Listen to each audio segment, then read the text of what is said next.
नमस्कार. लक्षवेधीमध्ये आपल्या सगळ्यांचं स्वागत. मी प्रसाद काथे. नाशिक महाराष्ट्रातली मंत्रभूमी, तंत्रभूमी, यंत्रभूमी म्हणून ओळखली जाते. आता ती खड्डाभूमी म्हणूनही ओळखली जाणार आहे.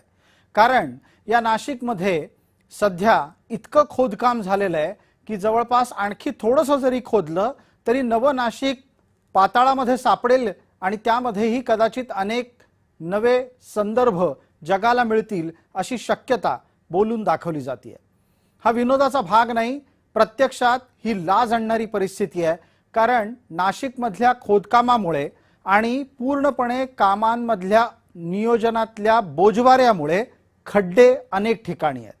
या खड्ड्यांचा परिणाम असा आहे की नाशिकमध्ये लगोपाठ खड्डाबळी होत आहेत. या खड्डाबळीचं नुकसान काय असतं ते आज ज्यांच्या खड्डाबळीची चर्चा आपण करणार आहोत त्यांच्या कुटुंबाच्या प्रतिक्रियेतून तुम्हाला कळू शकेल.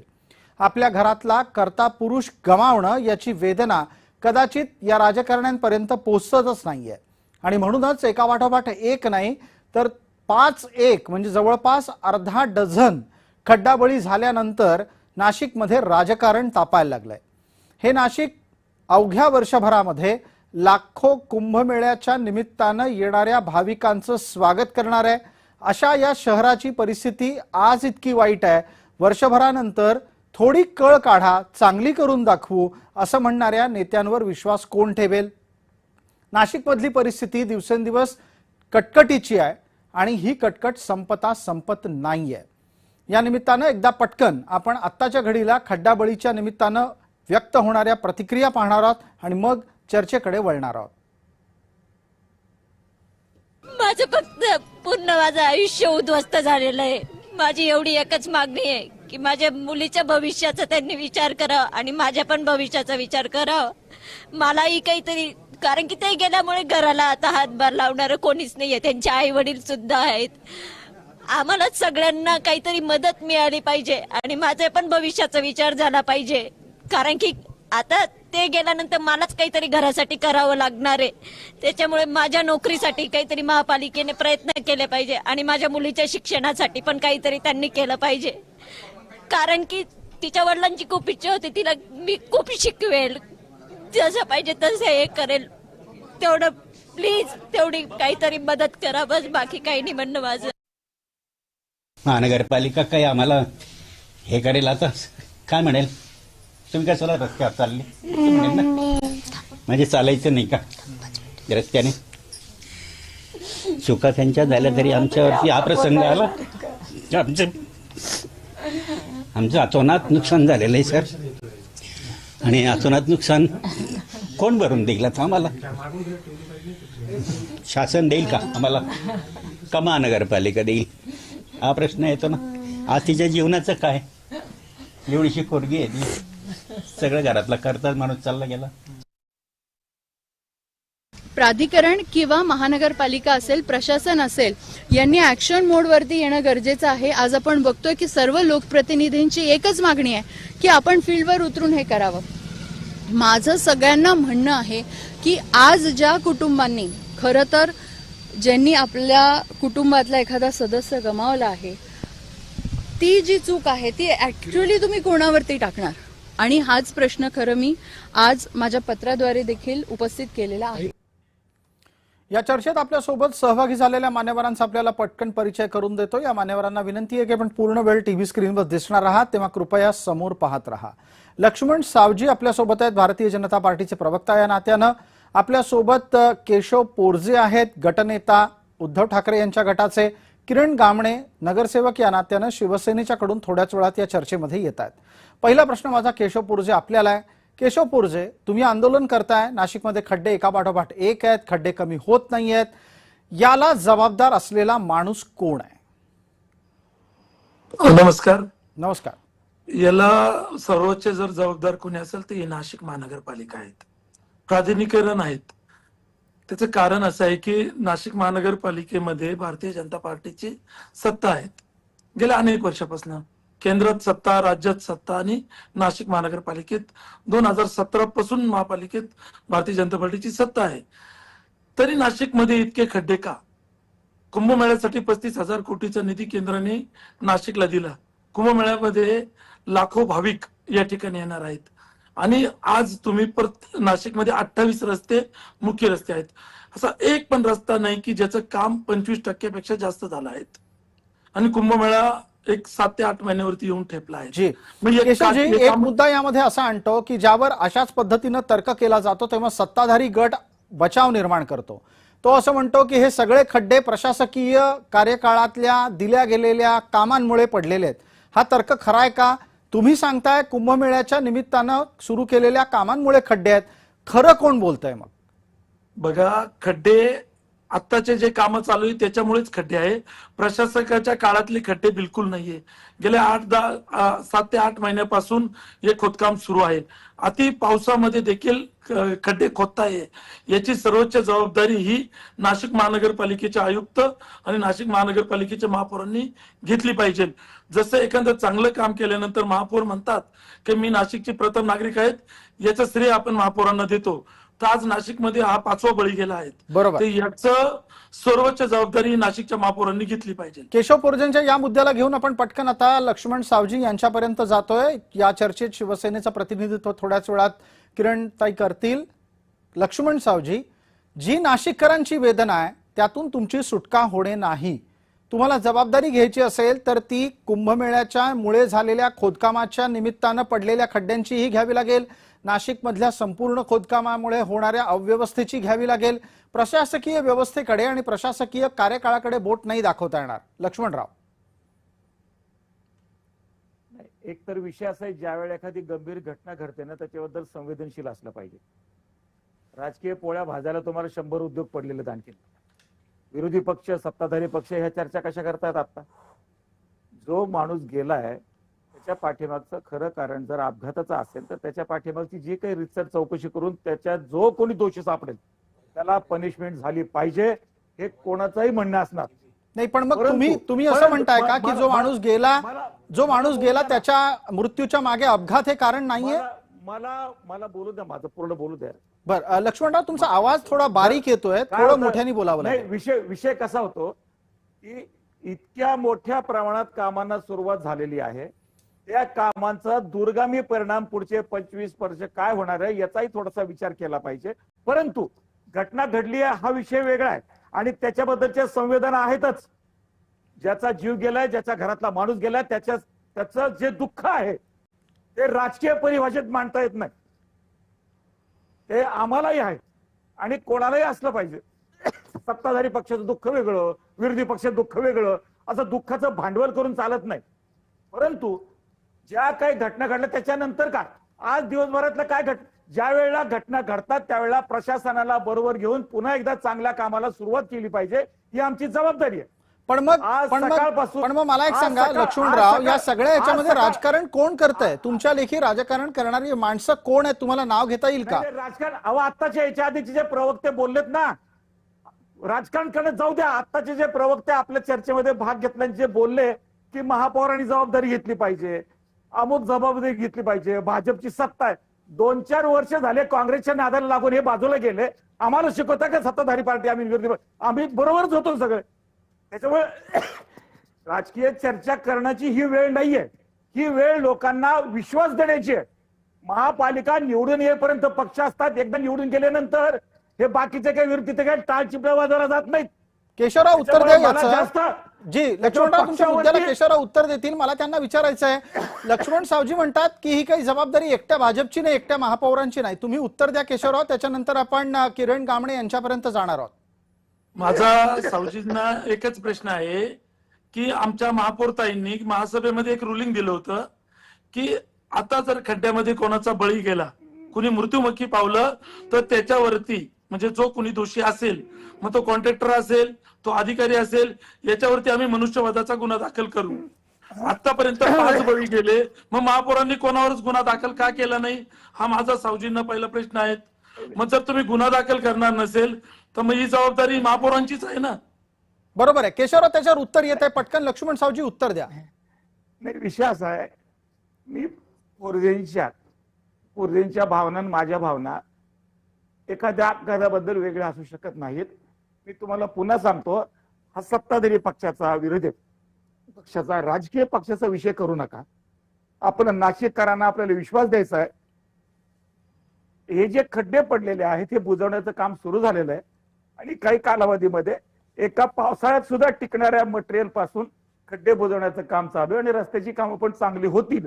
पण आपल्याला विश्वास पण द्यावा माझा लागेल. माझा प्रश्न लक्ष्मणराव आपल्याला आहे, आपल्याला कदाचित थोडासा खोकला येतोय त्यामुळे बोलताना धाप लागतेय. मी आपल्याला पटकन विचारतो, 30 सेकंदात आपण उत्तर दिलं तर खूप बरं होईल.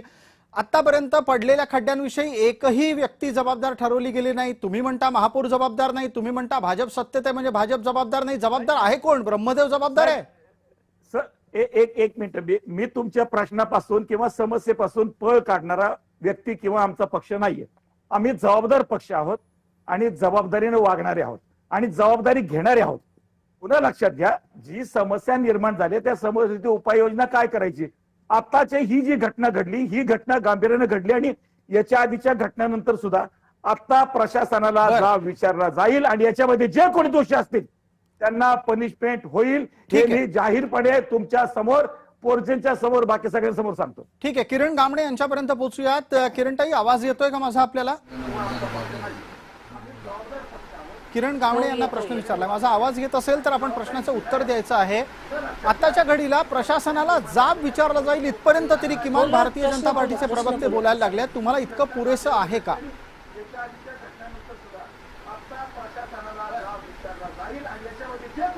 आवाज येत नाही जोरात. आपण आपल्या इथला माईक बंद करा, कारण जे बोललं जात आहे ते परत फिरून येत आहे. तुम्ही तुमच्याकडचा माईक बंद करा आणि तुम्ही प्रश्नाचं उत्तर सुरू केलं तर खूप बरं होईल. प्रश्न बोला सर, प्रश्न काय? जी, मी विचारलेला प्रश्न आपल्याला परत एकदा विचारतो. भारतीय जनता पार्टी असं म्हणते आहे की प्राप्त स्थितीमध्ये ते प्रशासनाला जाब विचारणार आहेत. एवढं पुरेसं आहे का आता?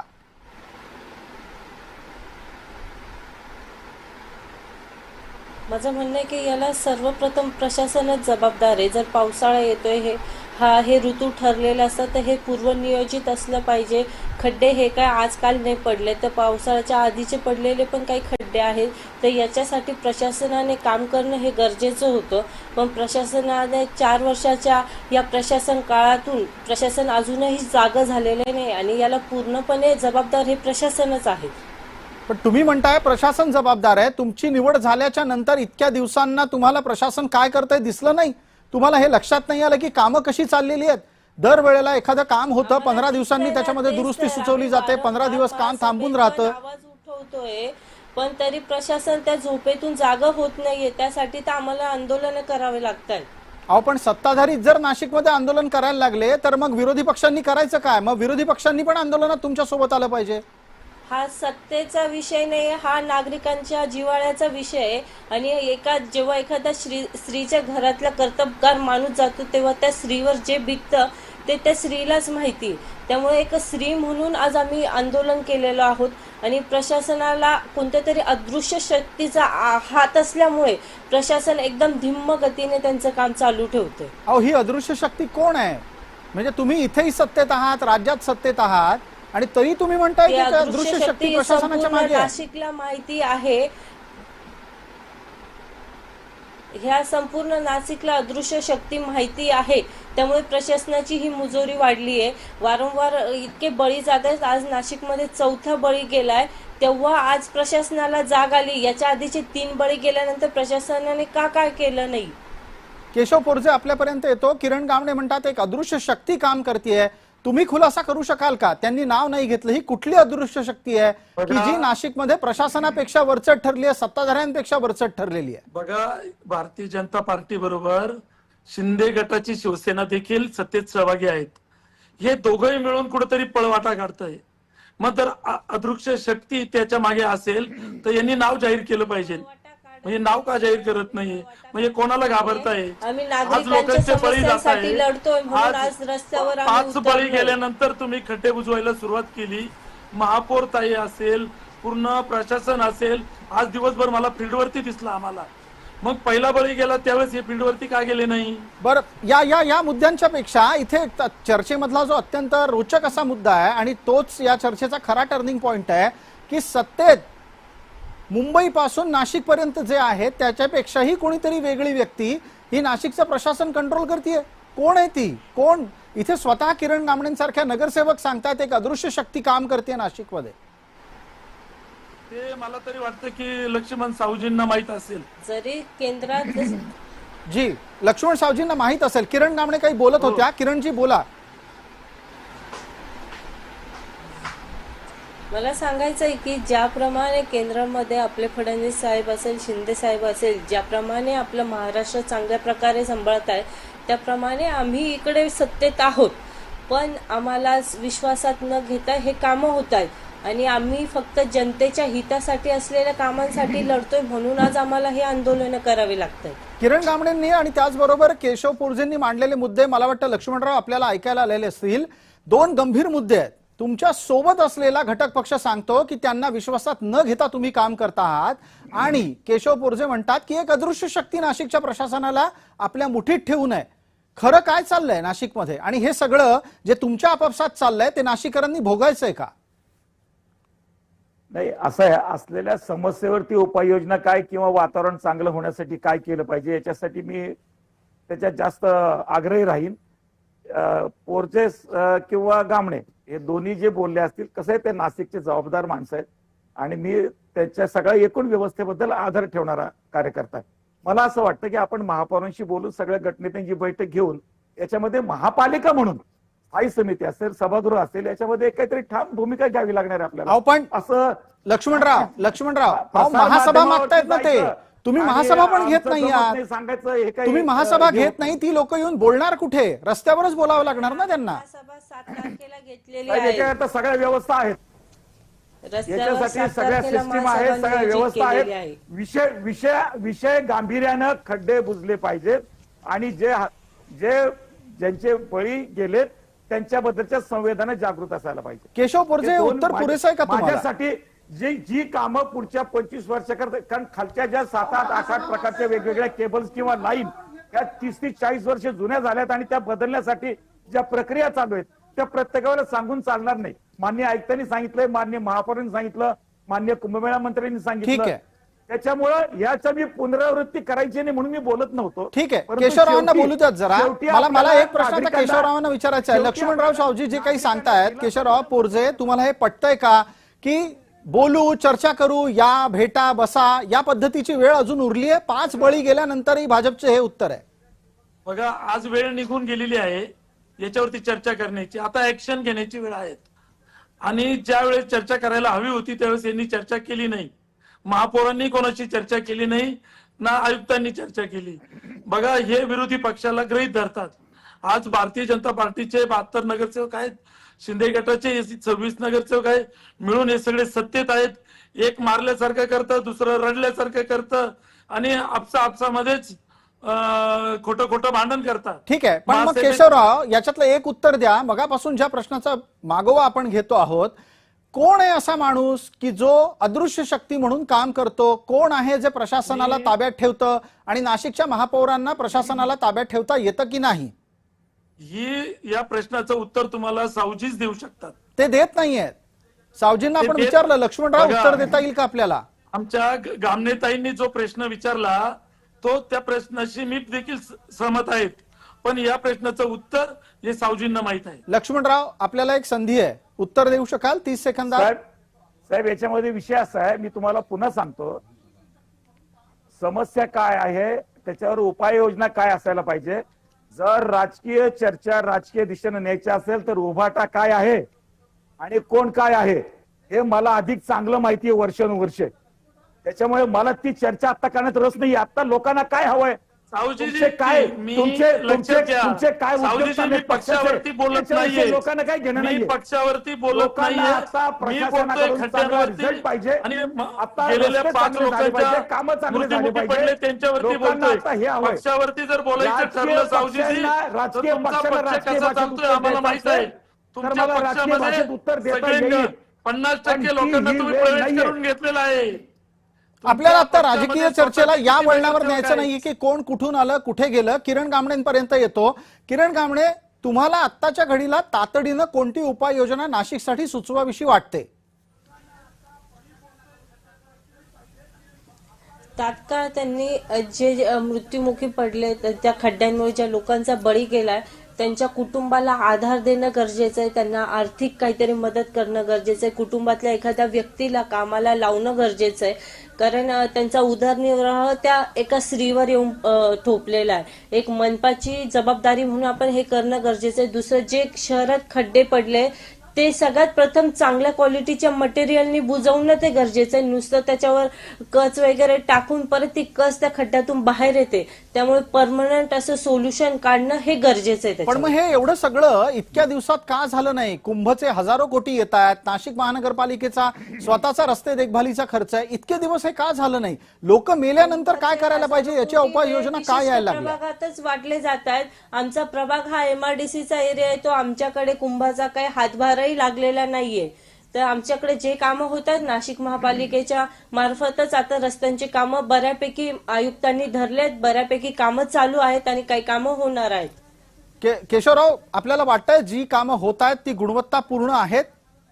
बघा, आता 2 दिवसापूर्वी झालेल्या पावसामध्ये बीडी कामगार नगर ते तारवाला नगर पर्यंतचा रस्ता वाहून गेला. आयुक्त मॅडम आणि स्वतः ज्यावेळेस करतायत. रस्ता वाहून गेला तर ज्यावेळेस अधिकाऱ्यांना प्रश्न विचारला आम्ही की हा रस्ता वाहून कसा गेला, तर अधिकाऱ्यांचं उत्तर असं आलं की हा आम्ही ट्रायल बेसवरती बनवत होतो. म्हणजे ज्यावेळेस रस्ता वाहून जातो त्यावेळेस आपली जबाबदारी झटकली जाते आणि सांगितलं जातं की रस्ता ट्रायल बेसवरती बनवला जातो. बघा, माझं स्पष्ट मत आहे की कुंभमेळ्यापर्यंत यांचा एकही काम पूर्ण होणार नाही. आतापर्यंत 25 ते 30% काम पूर्ण झालेलं आहे. हा कुंभमेळा भारतीय जनता पार्टी आणि महापौर हा सक्सेस करू शकतच नाही. काम पूर्ण होऊच शकत नाही. संपूर्ण नाशिक खोदून ठेवलं यांनी. मला सांगा, लक्ष्मणरावांकडे जाऊयात, वेळेची मर्यादा आहे. लक्ष्मणराव, खूप मोठं आव्हान आहे कुंभमेळ्याच्या येणाऱ्या लोकांची सोय सुविधा उपलब्ध करून देणं. आत्ताच्याच पावसाळ्यात ही परिस्थिती आहे, पुढच्या पावसाळ्यात काय परिस्थिती बदललेली असेल? 2-3 गोष्टी मी सांगतो. एक तर जी कामं होत आहेत ती कामं दर्जेदार झाली पाहिजे, याच्यावर आपल्याला नियंत्रण ठेवावं लागेल. क्वालिटी कंट्रोलचं डिपार्टमेंट सक्षम ठेवावं लागेल, त्याचा पाठपुरावा करावा लागेल आणि कामं चांगलीच झाली पाहिजे, याच्याविषयी काही दुमत असू शकत नाही. परंतु राजकीय हेतून प्रेरित होऊन जर आम्ही दरवेळेला बोलायला लागलो किंवा उपाययोजना शोधायला लागलो तर आपल्याला उपाय सापडणार नाही. मला असं वाटतं की महापालिकेचं कामकाज आहे की राज्य सरकार केंद्र सरकारचं काम नाहीये. आज हे काही जरी बोलत असले तर यांच्या प्रभागातल्या लोकांना यांना उत्तरदायी राहायचं आहे. त्याच्यामुळे कामं चांगली झाली पाहिजे, वेळेत झाली पाहिजे आणि कुंभमेळा हा फक्त महापौरांचा आणि भाजपचा आहे हे समजत असतील तर या बुरसटलेल्या विचारसरणीतून पोरजेंनी बाहेर यावं लागेल. पण मग तुम्ही म्हणताय, तुम्ही जी केशवराव उत्तर देतात. केशवराव, वेळेची मर्यादा, एकांत बोला. बघा, तुम्ही मागच्या 15 दिवसापूर्वी कुंभमेळा आपल्या सगळ्यांचा आहे. ऐका सावजीजी, 15 दिवसापूर्वी आयुक्त मॅडमने स्वतः एका रस्त्याला व्हिजिट केली आणि तो निकृष्ट दर्जाचा होता म्हणून तो खोदून कॉन्ट्रॅक्टरला परत करायला लावला. तुम्ही काय क्वालिटी बद्दल सांगताय? एक मिनिट. या गोष्टीची चर्चा आपण कशी करायला पाहिजे? ज्या वेळेला काम निकृष्ट होते त्यावेळेला निदर्शनास आणल्यानंतर आयुक्तांनी तो रस्ता फोडायला लावला सगळ्यांना देखत. तोडायला लावला तर दोषींवरती काय कारवाई केली? त्याला पनिशमेंट काय कारवाई केली? लक्ष्मणराव, कारवाई होत नाहीये हे पण दुःख आहे ना. आणि तो जो अदृश्य हात आहे, तो अदृश्य हात कारवाई करताना रोखत असेल कदाचित तुम्हाला.